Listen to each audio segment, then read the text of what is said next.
Today it's plea hearings for multiple people who have all been charged with a Section 13 terrorism offence. Holding a placard on August the 9th, supporting the deprescription of Palestine Action under the Lift the Ban, which was organised by Defend Our Juries. The whole process is a complete farce designed to smother dissent in a way that I think is going to have long-term repercussions for freedom of speech and the right to political protest if we don't oppose it at this stage.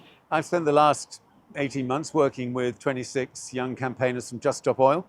For me, the connection between the inevitable impact of climate breakdown and what is happening in Gaza, as well as all the war crimes in the West Bank, these two things are absolutely connected.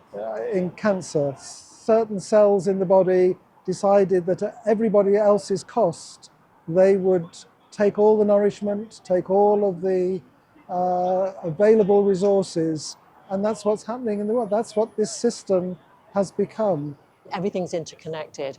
Our justice system, everything that's happening now, people need to be aware that we're just ordinary people. As soon as the government started cracking down through new acts of parliament, new systems of repression, I couldn't help but notice that there was a simultaneous cracking down in the courts itself. Defences were stripped away so that people couldn't actually explain why they'd done what they'd done. People weren't allowed to call expert witnesses any longer. It was like, we know how to silence people. We're doing it outside through these repressive new acts of parliament. We're going to do it in here through using the power of the court system to crush any dissent and the freedom of speech that people have in courts. And then, of course, we had the whole sentencing story as sentences just ramped up and became more and more onerous. Not long before prescription, Yvette Cooper received a £215,000 donation from the Israel lobby.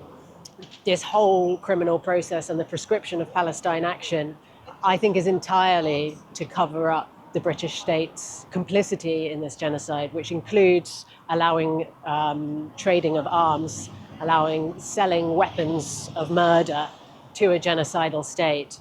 Yeah, so I think it's really important. If we don't stand up now, it's going to be too late. So I decided not to comply with this process.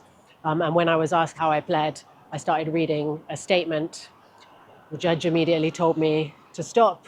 I carried on talking over her and pulled out a flag from my pocket and was ejected from the courtroom, but managed to pass the flag to the other two defendants in the dock with me who held onto it.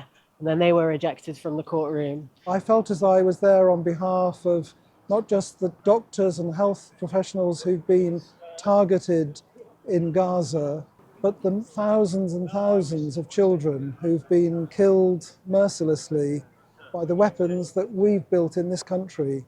Palestine Action, by any sensible definition of the word terrorism, is not a terrorist organisation.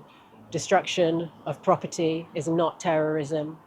Taking the weapons out of the hands of the murderer is not terrorism.